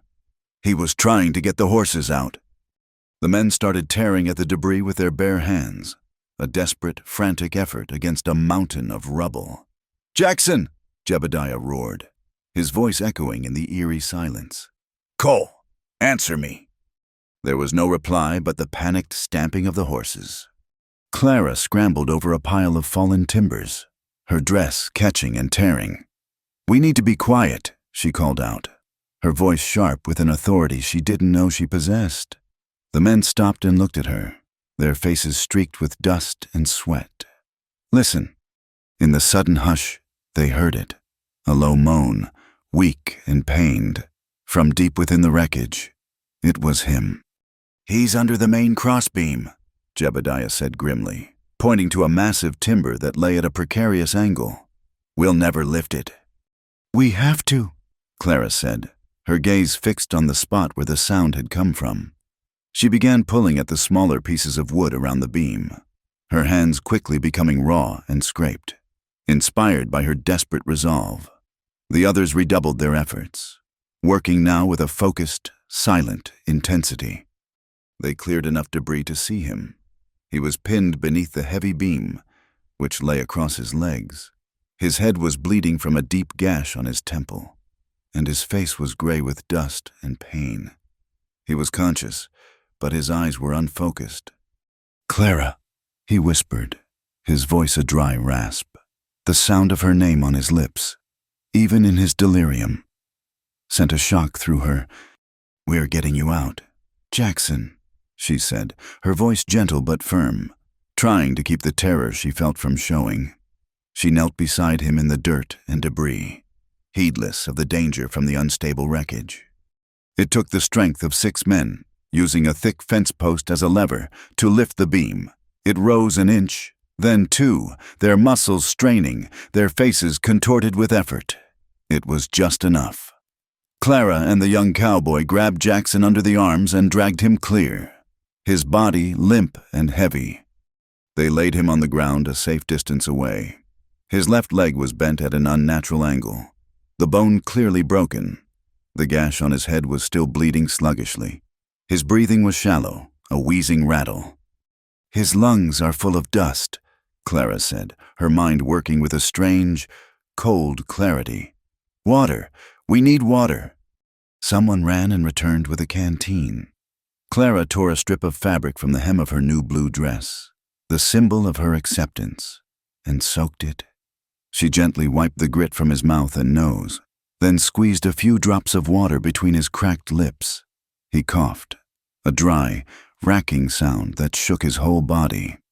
"We have to get him inside," Jebediah said, his voice grim. "The wind's coming back." He was right. The moaning on the horizon was beginning to rise again. They made a makeshift stretcher from a blanket and 2 stout poles and carried him through the devastated street. The saloon was the most solid building in town, and its floor was now a triage center. 2 other men were already there, one with a dislocated shoulder, the other with a severe cut on his arm. Martha and 2 other women were tending to them, their faces set and determined. They made a space for Jackson on a clear patch of floor. Clara knelt beside him, her exhaustion forgotten. Her world narrowed to the injured man before her. The other women brought her a basin of clean water and strips of cloth, with the steady, practiced hands of a seamstress. She cleaned the gash on his head. It was deep, and would need stitches. She looked up at Martha. "I need my sewing box, the smallest needles and the strongest silk thread." A boy was dispatched and returned minutes later with her precious box, as the wind began to howl outside once more, by the dim flickering light of a single lantern. Clara Hayes stitched the wound on Jackson Cole's head closed. Her stitches were small and neat, the same meticulous work she applied to a fine dress. Her hands did not tremble. As she worked, she was dimly aware of the community around her. Someone brought a pillow for Jackson's head. Martha held the lantern steady. Jebediah and the other men came in from their work, their face etched with weariness, to check on him. No one questioned her right to be there, to be the one tending to him. Her actions in the dust and wreckage had spoken more loudly than any words, in the shared trial of the storm, in the communal effort to save one of their own. She had ceased to be Mrs. Hayes, the seamstress, the outsider. She was Clara. She was one of them. When she finished, she set a splint on his leg as best she could, her movements gentle and efficient. She wiped his face with a cool, damp cloth, smoothing the hair back from his forehead. He was unconscious now, his breathing still shallow but more regular. She sat back on her heels, the adrenaline finally leaving her, replaced by a bone-deep weariness that was almost overwhelming. Martha placed a hand on her shoulder. "You did well, child," she said, her voice rough with emotion. "You belong here." Clara looked at the quiet, scarred face of the man on the floor, and then at the faces of the people around her, united in the small, warm circle of lantern light against the raging storm. For the first time since leaving Missouri, she felt the undeniable, unshakable truth of it. She was home. The storm passed as violently as it had arrived. leaving behind a world scoured clean and broken. In its wake, an exhausted quiet settled over Dry Creek. The sky was a pale, washed-out blue, and the sun shone down on a landscape of devastation. But the work of rebuilding began immediately, a testament to the town's stubborn refusal to be erased. The sound of hammers and saws replaced the howl of the wind, a rhythmic, hopeful percussion that beat from sunup to sundown. Jackson Cole was moved from the saloon floor to a small, quiet room in the hotel. The town's self-appointed doctor, a veterinarian with more experience setting the bones of livestock than men, had confirmed Clara's diagnosis, a clean break in the tibia, and a concussion that would require rest. Clara became his nurse. It was an unspoken, undisputed arrangement. She had saved him in the wreckage, and now she would see him through his recovery. Her own small room behind the blacksmith shop had survived with only minor damage, but her life now revolved around this quiet, second-story room where Jackson lay. Days bled into a slow, monotonous rhythm. She would arrive at dawn, bringing broth and clean water. She would change the dressing on his head wound, her movements gentle and efficient. She would sit with him for hours, her hands busy with mending work she brought from her shop, her presence a silent, steady vigil. He slept for much of the time, a deep, feverish sleep haunted by ghosts she could only guess at. Sometimes he would murmur names she didn't know, his hands clenching the thin blanket. In those moments, she would place a cool cloth on his forehead and speak to him in a low, soothing voice until the tremors passed. He was a difficult patient, not because he complained, but because he didn't. He endured the pain with a stoic silence that was more telling than any outcry. He hated being helpless, hated relying on her for every small thing. When he was awake, his eyes would follow her around the room, a frustrated, caged energy radiating from him. They spoke very little. Their communication remained in the language they had established, a language of actions. Her offering a cup of water, his small nod of thanks, her adjusting his splint, his jaw tightening in a silent endurance of the pain. The turning point came a week after the storm, late in the night. A fever had taken hold of him, leaving him restless and disoriented. Clara had stayed with him, dozing in a chair by his bedside. She was woken by a sudden, sharp cry. He was sitting bolt upright in the bed, his eyes wide with a terror that was not directed at the room, but at something far away, deep inside his own memory. "Jackson," she said softly, moving to his side. "It's all right. You're safe." He blinked, his gaze slowly focusing on her face. The raw fear receded, replaced by a deep, weary shame. "A dream," he rasped, his voice hoarse. He sank back against the pillows, turning his face away from her, toward the shadows in the corner of the room. The lantern on the bedside table cast a low, flickering light, making the scar on his cheek seem to deepen. "A bad one," she stated gently, not asking. He was quiet for a long time. The only sounds were the faint whisper of the wind outside and the creak of the hotel sign. Clara sat on the edge of the bed, waiting. She knew this was a precipice. He could retreat back into his fortress of silence, or he could, for the first time, let her in. "I was running," he said finally, his voice so low she had to lean in to hear. "Always running in that dream, trying to hold on to things, but they just slip through your fingers. Like sand." He took a ragged breath. "Been that way my whole life, I reckon, the holding on and the losing." He was looking at the wall, but she knew he was seeing something else entirely. "My PA. He tried to build a ranch down in the Brazos. The drought took it. Then the fever took him and my mother, my brother. He went to the war, never came back. Everything I ever tried to build, everything I ever cared for, it ends up as dust. It's the way of things. For me, at least." The confession was stark, stripped of any self-pity. It was a simple statement of fact, a summary of a life defined by loss. Clara's heart ached for him, for the profound loneliness she heard in his words. So I stopped trying to build things, he continued, his voice flat. Stop trying to hold on. A man can get by if he doesn't want anything too much. You just do the work. You tend the horses, you move the cattle. You earn your pay and you move on. Horses, they make sense. You treat 'em right. They treat you right. They don't make promises they can't keep. He finally turned his head and looked at her. His eyes filled with a raw, painful vulnerability. But then a person like you show up, you're kind, and it makes a man start to forget what he knows. It makes him think that maybe this time it could be different. He shook his head, a small, bitter movement.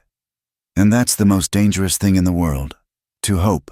For a man like me, hope is just the long road to the next goodbye. So I don't dare even think about things like love. It's a language I don't speak. I just know the losing of it. His words hung in the small, dark room, raw and real. He had laid his scarred soul bare for her to see. He was a man so terrified of loss that he had tried to cut himself off from life itself. His solitude wasn't a preference, it was a defense. Clara felt a profound sense of connection to his pain, a recognition of his fear, because it mirrored her own. Her scars were not on her face, but they were just as deep. His confession gave her the courage to reveal them. "In Missouri," she began, her voice soft, "they have a word for women like me, several words, none of them kind, plain-spoken, willful, difficult." She looked down at her hands, clasped in her lap. "My mind, it doesn't work the way a woman's mind is supposed to. I see problems, and I want to solve them. I see injustice, and I want to speak on it. I see a rule that makes no sense, and I want to break it. My whole life, I was told that this was a failing in me, that to be loved, a woman must be soft and gentle and agreeable." She risked a glance at him. He was listening, his gaze intent, his own pain momentarily forgotten in the face of hers. "Even my husband, Thomas, he was a good man, and I believe he loved me. But he was always trying to smooth my edges, to make me fit. He would say, 'Clara, must you have an opinion on everything?' He didn't understand that they weren't just opinions. They were me, and so I learned to be quiet. I learned to swallow my words, to hide parts of myself away. But it was a lonely way to live, to be with someone, and still feel that the truest part of you is a secret that you must keep." She let out a breath she didn't realize she had been holding. "When I came here, I hoped I was leaving that behind. But the fear is still there. It's the fear that I will always be. Too much, too different. That the things that make me who I am are the very things that will keep me alone.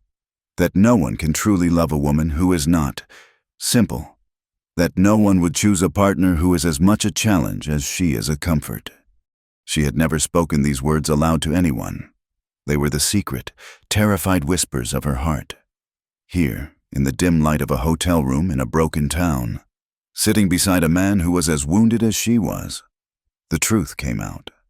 They were two ghosts, haunting the ruins of their own lives, finally speaking to each other. Jackson reached out, his hand slowly, painfully, and covered hers. His touch was rough and calloused, but it was incredibly gentle.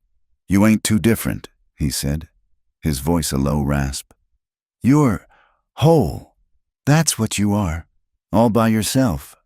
I saw it the first day you arrived. Saw it when you faced down Croft. Saw it when you were pulling me out of that wreckage. Most people, they're made up of pieces of what other folks want 'em to be. But you're all your own. That ain't something to be scared of. That's everything."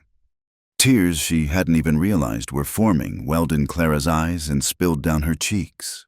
They weren't tears of sadness, but of a profound, shattering relief.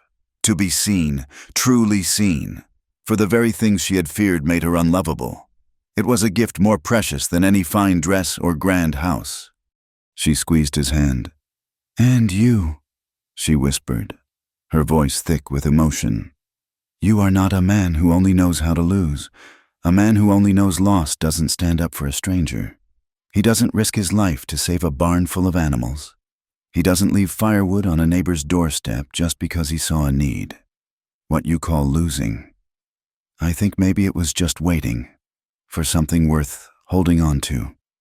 The space between them was no longer filled with silence or the careful dance of unspoken things. It was filled with truth, stark and beautiful and terrifying. They were not a polished hero and a damsel in distress. They were two broken people whose jagged edges, against all odds, seemed to fit together. He didn't say anything more. The effort of the confession had exhausted him. His eyes drifted closed, his breathing evening out, but he did not release her hand. He held on, even in sleep. Clara sat there for hours, her hand held fast in his, watching the first pale light of dawn creep in through the window. The fever had broken.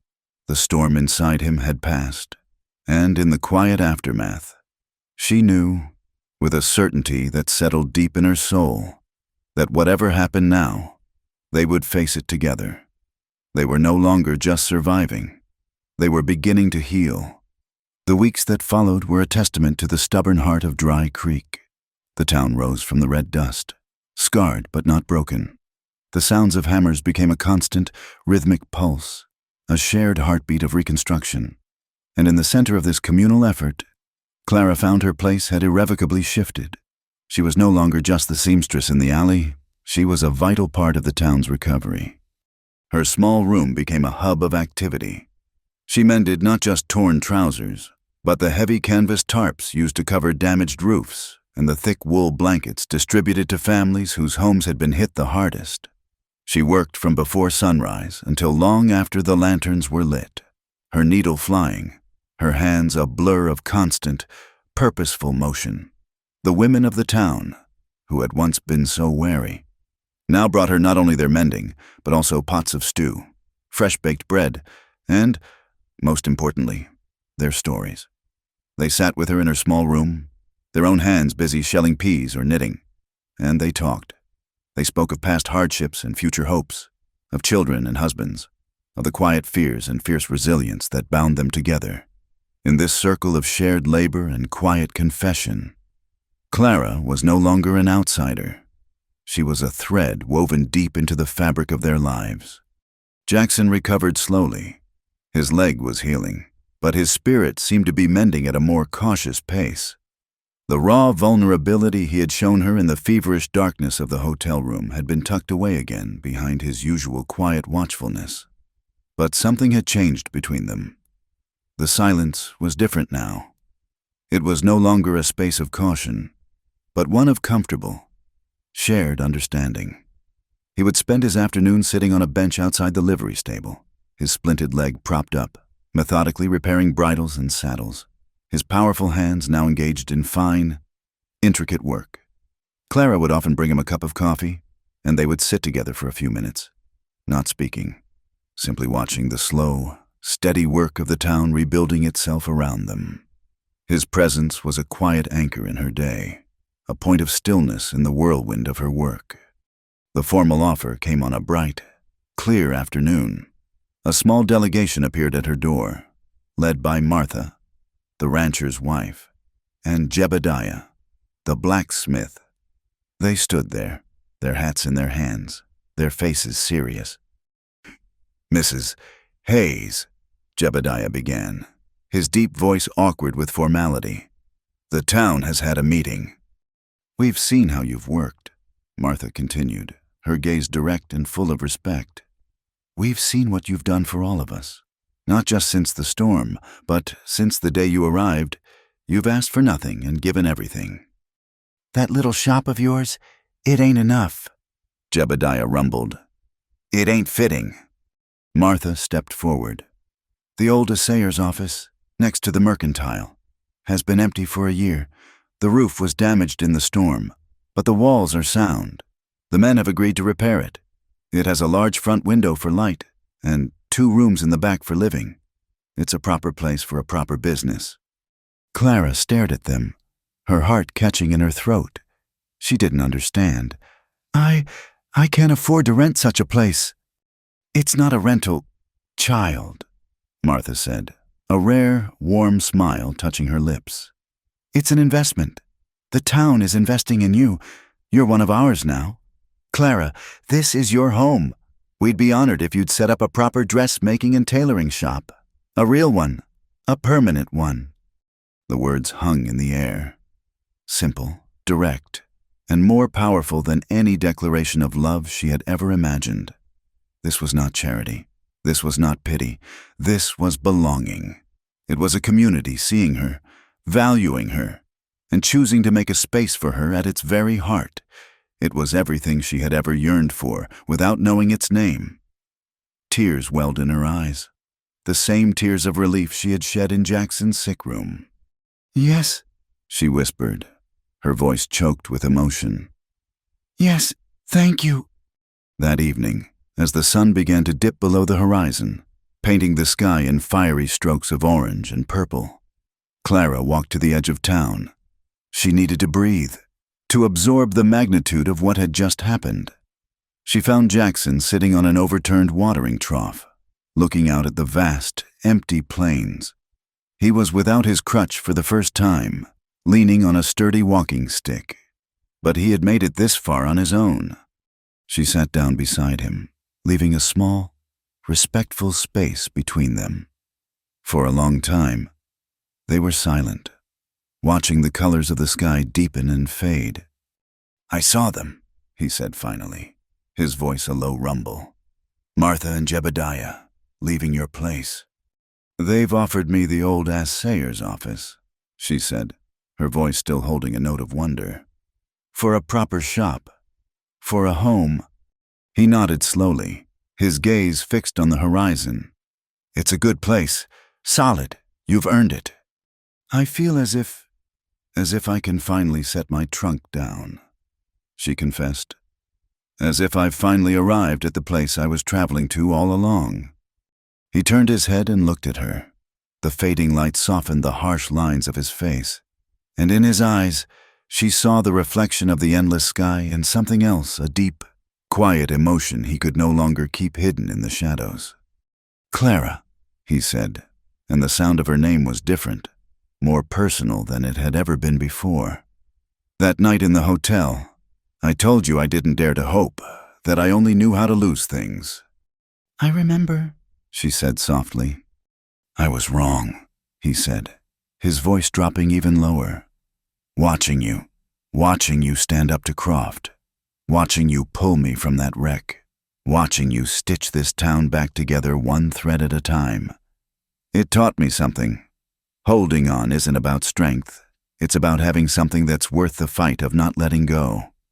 He looked down at his own calloused hands, turning them over as if seeing them for the first time. "I ain't a man for pretty words. I don't own any land. I don't have a grand future to offer. All I have is my labor, and whatever days I have left. It's not much of a bargain." He looked back up at her, his gaze so direct, so full of raw, terrifying honesty, that it took her breath away. "I'm not asking you to be my wife in a church. I'm not offering you a promise of forever, because I've learned that forever is a promise no man can keep. The land, the sky, the storms, they don't care about our promises." He paused, gathering his words, ensuring each one was true. "But what I want is to walk alongside you, to fix your roof when it leaks and chop your wood for the winter, to sit with you at the end of the day, just like this, to build a life, not on a promise, but on a choice we make every morning when the sun comes up." He took a steadying breath. "I want to walk with you, Clara, if you'll have me." It was the most beautiful proposal she had ever heard. It was not a cage, gilded or otherwise. It was an open road. He was not trying to own her, or save her, or define her. He was offering to be her partner, her equal, on a journey whose destination was unknown. He was offering her the one thing she had come to value above all else, a choice. She looked at this quiet, scarred man, who had faced down her bullies, who had respected her silence, who had listened to her fears, and who had just offered her his truest, most honest self. The answer was not a hesitation or a coy acceptance. It rose from the very core of the woman she had fought so hard to become. It was the voice of the person they used to call willful, the person they called plain-spoken. She reached out and laid her hand on his, her touch firm and sure. "Jackson Cole," she said, her voice clear and strong in the quiet twilight. "I have been walking alone for a very long time. I can think of nothing I would want more than to have you walk with me." It was not a surrender. It was an alliance, a free and conscious choice made by two people who had earned their happiness, who understood that love was not a destiny to be found, but a shelter to be built, board by board, day by day, together. His hand covering hers was a point of warmth in the cooling air. For a long moment, they sat in the profound silence that follows a life-altering decision. The world stripped down to the rough texture of the wooden trough beneath them, the vast, empty canvas of the plains, and the magnificent, dying fire of the sky. The silence was not empty. It was filled with the weight of all the words they had finally found the courage to say, and all the quiet years of solitude that had led them to this single, perfect moment. The sun bled across the horizon, a deep, arterial red that slowly softened to shades of rose and violet. It was a brutal, beautiful sunset, the kind that reminded a person of how small they were. And yet, sitting beside Jackson, Clara felt larger than she ever had in her life. She was not a speck in the wilderness. She was a part of it, as resilient and as rooted as the stubborn sagebrush that clung to the dry earth.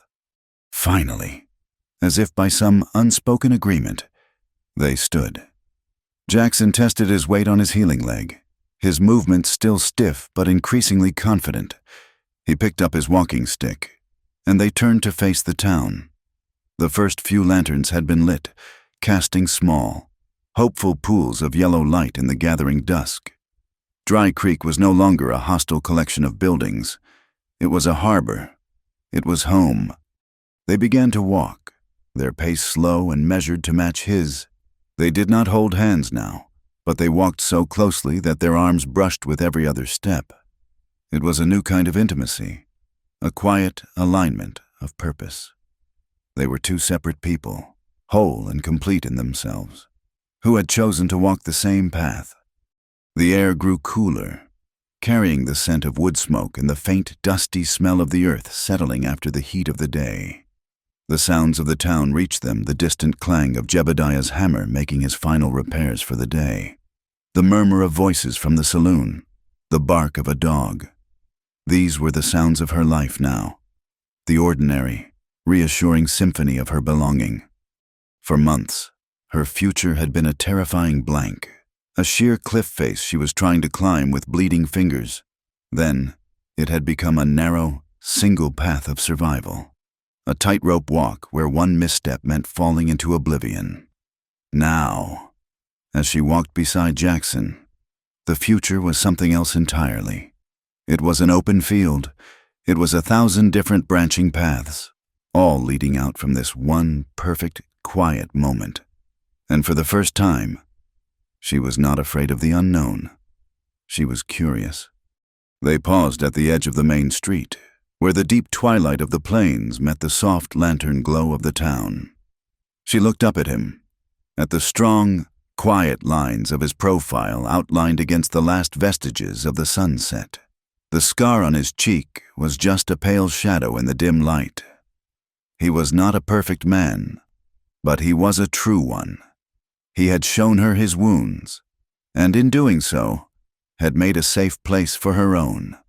A question bubbled up inside her, born not of anxiety, but of a dizzying, joyful wonder. It was the question of a person standing at the beginning of a story they finally get to help write. She murmured, her voice soft in the stillness. "What happens now?" He turned to her, and in the low light, she saw him smile. It was not his usual, small, almost imperceptible nod to the world. It was a real smile, one that reached his slate-colored eyes and transformed his entire face, erasing the years of hardship and loss, leaving only the quiet, profound happiness of this moment. It was a smile of absolute trust, of a burden finally set down. "You decide," Jackson said, his voice a low, gentle rumble. The words were the simplest he had ever spoken to her, and they were the most powerful. They were not a challenge or a deflection. They were a gift. They were the key to a cage she hadn't even realized she was still in. All her life, her path had been decided for her, by her parents' expectations, by the strictures of society, by her husband's family, by Silas Croft's whims, by the brute force of survival. She had been reacting, enduring, surviving. She had never simply decided. She turned her face up to the vast, star-dusted sky.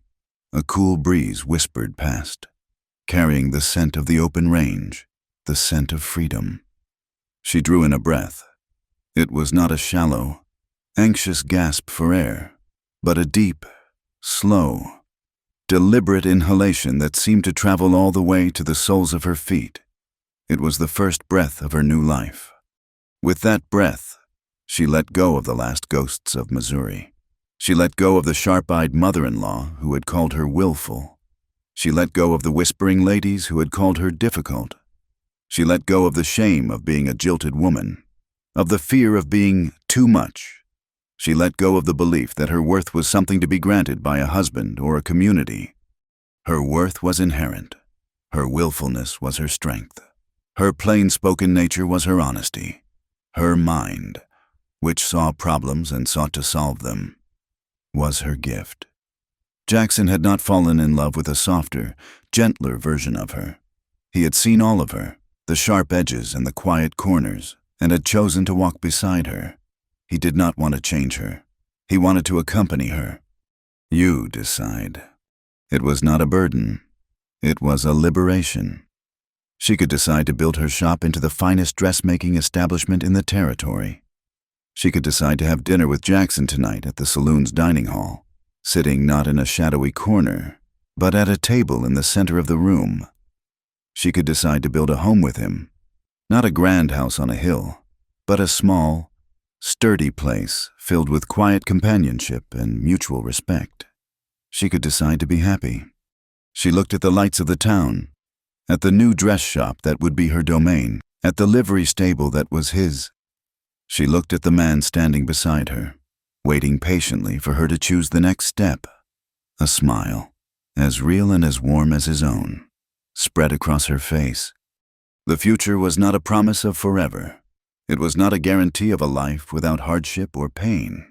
The winds would still blow, the droughts would still come, and loss was still a part of the fabric of this life. But it no longer held the same terror, because now she would not face it alone, and the path she walked would be one of her own choosing. For the first time, Clara Hayes felt no need to ask anyone for permission to love, to build, and to live. Thank you for listening to our story. We'd love to know where you're tuning in from, so please leave a comment below to say hello and share your thoughts. If you enjoyed this journey with Clara and Jackson, please consider subscribing to our channel, Wild West Stories 1850, and give this video a like. Your support means the world, and pressing the hype button helps ensure these stories are heard by more people.